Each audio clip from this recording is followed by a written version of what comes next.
नमस्कार, स्वागत है आपका मेरे चैनल मेरी दुनिया कामना त्रिवेदी में। आज हम उत्तराखंड की बहुत ही फेमस डिश चुड़कानी बनाने जा रहे हैं, जिसके लिए चाहिए हमें ब्लैक सोयाबीन की दाल। काले सोयाबीन की दाल को हमारे यहाँ भट्ट कहते हैं और ये बहुत ही ज़्यादा प्रोटीन से रिच होती है। आप देख रहे होंगे भट्ट को मैंने पहले बीना, फिर धोया, उसे धूप में सुखाया, उसके बाद सरसों तेल गरम करके उसमें से ये फ्राई करके दाल को बाहर निकाल लिया। साथ ही साथ हमने आटा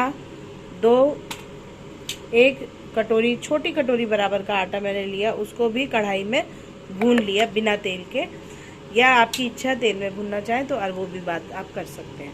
उसके बाद कढ़ाई में तेल लीजिए, 2-4 लाल खड़ी मिर्चा, साबुत मिर्च को आपको निकाल लेना है फ्राई करके। और अब हम लगाएंगे तड़का। तड़का लगाने के लिए हमें चाहिए 1 इंच टुकड़ा अदरक का, उसको बारीक बारीक काट के डालना है। तो ये तैयारी आप बिफोर हैंड तैयार कर लें कि भट्ट को धो के साफ़ करके सुखा के फ्राई करके और आटे को भून के अलग रख लें। यहाँ एक पैन में पानी गर्म हो गया है। इसमें पहाड़ की डिश है तो बहुत सिंपल और स्वादिष्ट होती है। इसमें डलेगा तड़का सरसों के तेल में, 1 चम्मच जीरा, और पहाड़ी हमारी हर्ब होती है जम्बू, 1 चुटकी के बराबर जम्बू, और 1 चुटकी हींग। इतना पड़ने के साथ ही हमने डाल देना है उसमें अदरक कटा हुआ। उसके बाद हमने डालना है जो हमने भट्ट भुने हैं और आटा, उस सबको हमने डाल देना है साथ में, क्योंकि मैं भी एक हाथ से शूट कर रही हूँ और एक हाथ से आपको दिखा रही हूँ और कोई सहयोगी नहीं है, इसलिए मैं अभी अदरक काट के आपको डाल के नहीं दिखा रही हूँ। कैमरा स्टैंड पे मैंने नहीं डाला है। तो अब मैं इसको मिक्स कर दूंगी। आंच होगी हमारी सिम से मीडियम में, ताकि आटा हमारा जले ना। तो उस स्टेज पे हमें इसको चलाते रहना है और तुरंत ही हमने इसमें लम्स नहीं पड़ने देने आटे के, मिला देना है। और उसके बाद पानी जो हमारा गर्म हुआ है वो डालना है। तो हम इसमें फटाफट ये काम हमें जल्दी जल्दी करना होगा, ताकि ये गांठें इसमें आटे की ना पड़े। और उसके बाद फिर डालेंगे हम पानी। ऊपर से हम अदरक को ग्रेट करके डाल सकते हैं। सर्व करने के लिए इसको खूब अच्छे से पकने देना है, जब तक ये मलाई जैसी किनारों में नहीं लग जाती है। आधे पौने घंटे तक इसको पकने देना है खूब अच्छे से। जब ये पक जाएगी, प्रोटीन रिच दाल होती है, इसीलिए पहाड़ में आप देखते हैं महिलाएं बहुत ज़्यादा पुरुषार्थ का काम करती हैं। गौ पालन से लेकर के पहाड़ों से घास लाना, जंगलों में जाना, घर के भी अनेक नैतिक कार्य होते हैं जिसमें कोई सहयोग नहीं होता है। महिलाओं को अकेले ही बहुत सारी चीज़ें डील करनी होती हैं। तो यही सिंपल पौष्टिक भोजन है जो हमारे पुरखे आदिकाल से खाते आए हैं और बहुत ही स्वादिष्ट होती है। ये बनाने में कोई ज़्यादा झंझट नहीं है।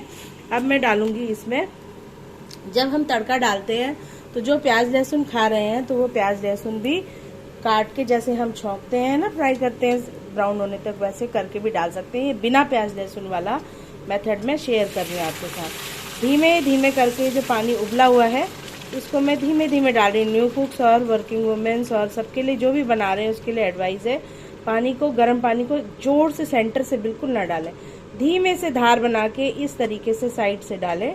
इससे क्या होगा, पानी का छींटा आपके ऊपर नहीं आएगा, आप जलेंगे नहीं, बहुत सावधानी से।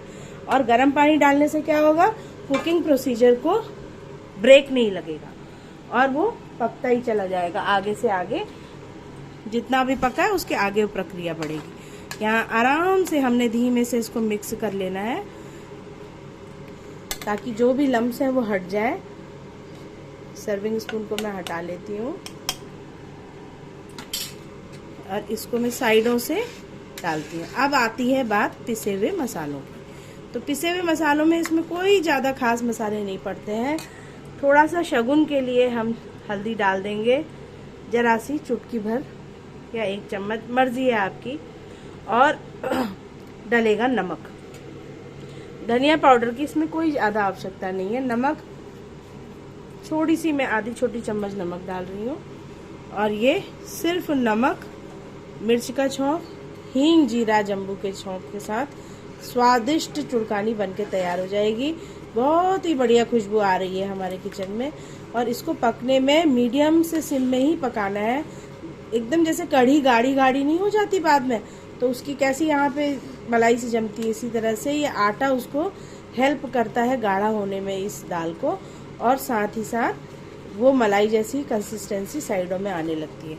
पानी की ज़रूरत होगी तो मैं थोड़ा सा पानी और इसमें ऐड करूँगी। ऐसा ही आप भी करिएगा। इसका जब हम सर्विंग करने चलेंगे तो हम इसके ऊपर हरा धनिया काट के बारीक बारीक डालेंगे और लाल मिर्च के साथ इसकी कटकी लगा करके बड़े आराम से प्यार से हम चावल के साथ इसका एंजॉय करते हैं। हम पहाड़ों में इसी के साथ इसको खाते हैं। चुड़कानी भात का बहुत पुराना मेल है और बहुत ही सुंदर मेल है।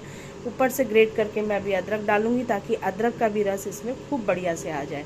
सर्व करते समय मैं आपके सामने पेश करके फ़ोटो दिखाऊंगी कैसी बनी है। और पकने के लिए बीच बीच में हमें इसे चलाते रहना होगा। सिम से मीडियम आंच में ही करना है। न्यू कुक्स, न्यू लर्नर्स, 18+ स्टूडेंट्स जो कुकिंग में इंटरेस्ट रखते हो वो इस बात का ध्यान रखें। अब मैं अपने बेटे से रिक्वेस्ट करती हूँ, थोड़ी देर ये फ़ोन पकड़ेगा तो मैं ग्रेट करके भी आपको दिखा दूंगी कि मैं किस तरह से इसको ग्रेट करती हूँ। 1 मिनट बेटा, आप इसे होल्ड करोगे क्या? बस आप इसको यहीं इसी एंगल पे रखना, तो मैं इसमें अदरक ग्रेट करके डाल देती हूँ। यहाँ पकते समय ये इस तरह से अदरक जो पड़ेगा तो इसकी अदरक की फ्रेश जो आती है तड़के में भी डालिएगा और इस तरह ग्रेट करके भी डालिएगा। बहुत ही बढ़िया इसका स्वाद बन के आएगा। और साथ ही साथ जिस समय सर्व करेंगे उस समय ताज़ा देसी घी, तो जिस कटोरी में भी आप सर्व करें तो देसी घी ज़रूर डालिएगा। देसी घी और धनिया ताज़ा ये ज़रूर डालना, 1 छोटी चम्मच। पकते समय भी मैं थोड़ा सा देसी घी डालना पसंद करूँगी। इसमें घर का बना देसी घी है। इससे क्या होगा, देसी घी का स्वाद इसमें आएगा और इसकी खुशबू चारों ओर पहुँच रही है। बहुत ही बढ़िया इसका कॉम्बिनेशन होता है हमारा। इन खड़ी लाल मिर्चों को जो मैंने भून रखा है पहले ही। आज सुबह जैसा कि मैंने आपको बताया था, मैंने क्या बनाया था, आज बनाया था हमने सुबह मेथी आलू की सब्जी। अब ये जो भुना हुआ था, क्योंकि अब मेरे को एक हेल्पिंग हैंड मिल गया, बेटे ने फोन को पकड़ा है, तो मैं ये भुना हुआ आटा और शेष बचा हुआ, देखिए अभी से मलाई जैसी कंसिस्टेंसी आने लग गई है। देख रहे हैं आप, आटा जैसे जैसे गाढ़ापन देता जाएगा वैसे वैसे कंसिस्टेंसी उसमें बढ़ती जाएगी। तो हम इसमें थोड़ा सा पानी और भी मिला लेंगे। ये बिल्कुल सिंपल हमारा पहाड़ का भोजन है और ज़्यादातर जाड़ों में तो ये हर घर में ही बनता है। इस भट्ट की दाल को पीस के अगर पकाते हैं तो इसके डुबके कहलाते हैं। गहद और भट्ट प्रोटीन से इनरिच्ड सोयाबीन की भट्ट वो दाल है जो कि बहुतायत में हमारे पहाड़ में यानी उत्तराखंड में मिलती है। और कुल्थी की दाल ज़्यादातर कही जाती है हमारे प्लेन्स के एरिया में, जिसे कुल्थी कहते हैं। वो किडनी के लिए बहुत औषधि है, पर हमारे यहाँ उसको गहद के नाम से जाना जाता है। तो जब भी हमारा हल्द्वानी या पहाड़ या नैनीताल, जहाँ से हमारा घर है, बिलोंग करते हैं, तो हम जब जाते हैं तो वहाँ से गहद या भट्ट की दाल को ले आते हैं, ताकि जब हमारा दिल्ली NCR में क्योंकि हमारा रहना है तो यहाँ ये मिलती भी है। कभी कभी उत्तराखंड उत्तरायणी मेले में, अधिकतर तो नहीं मिलती है, तो हम वहीं से जाके इन चीज़ों को लेकर आते हैं। जम्बू भी मैं ज़्यादातर वहीं से लाती हूँ, ताकि जब पहाड़ी खाना बनाना हो तो हमें कहीं भी दिक्कत ना हो और हम अपने दिल्ली NCR वाले घर में इस चीज़ को एंजॉय कर सकें और हमारे बच्चे भी वो फ्लेवर्स को रेलिश कर पाएँ जो हमने किया। क्योंकि हम भी, ऐसा मैंने बताया आपको कि फादर एयरफोर्स में थे, तो हमें डिफेंस में अलग अलग जगह पोस्टिंग जाना पड़ता था। तो मेरी मदर ये कोशिश करती थी कि पहाड़ का टच, हमारी रूट्स का टच हमारे से ना छूटे। तो वो बीच बीच में इस तरह की पहाड़ी डिशेस बना के हमें खिलाती थी, जिसकी वजह से हम सांस्कृतिक और जैसे खाना और आचार व्यवहार, पूजा, संस्कृति, पद्धति कई तरह की हर जगह की अलग होती है, बोली, तो ये सब से हमारे माता पिता ने हमें, चाहे हम भारत के किसी भी कोने में रहे हो, जोड़ के रखा। और इसीलिए आज हमें अपनी मातृभाषा, देश पे तो गर्व है ही है, भारत के लिए हम अपने प्राण न्यौछावर करने के लिए तैयार हैं, पर अपनी बोली भाषा, अपने उत्तराखंड के लिए भी हम सर्वोपरि अपने प्राण त्यागने को तैयार हैं। देखिए, और इसी तरीके से हम हर चीज से क्योंकि कनेक्टेड हैं, तो रूट्स से कनेक्टेड रहना हमारे विचार से, हमें अपने बच्चों को, ये हमारी जिम्मेदारी है कि खाने के माध्यम से, बोली के माध्यम से, अपने उत्तराखंड से हम अपने बच्चों को जोड़ के रखें, चाहे हम देश में रहें चाहे विदेश में रहें। और ये स्वादिष्ट चुड़कानी इसी तरह से तैयार हो गई है। इसी बात पे मेरा आप सभी से आग्रह है कि ये अच्छा लग रहा हो विचार, ये रेसिपी अच्छी लगी हो तो अधिक से अधिक लाइक, शेयर, सब्सक्राइब करें और चैनल के साथ जुड़े रहें। आप सभी जो मित्र पुराने हैं जो मेरे साथ जुड़े हुए हैं, उनका तहे दिल से धन्यवाद। बसंत पंचमी से न्यू रेनोवेटेड किचन में भी शुभारंभ हो चुका है। बहुत सारे अगर कमेंट्स मेरे पास पहुंचेंगे किचन के होम टूर के लिए तो मैं आपको ज़रूर वो भी दिखाऊंगी। अभी 10% काम किचन का रह गया है, थोड़ा सा पुताई का, कांच का और छुटपुट रिपेयर वर्क, अभी फिनिशिंग टच रह गया है। लेकिन हमने बसंत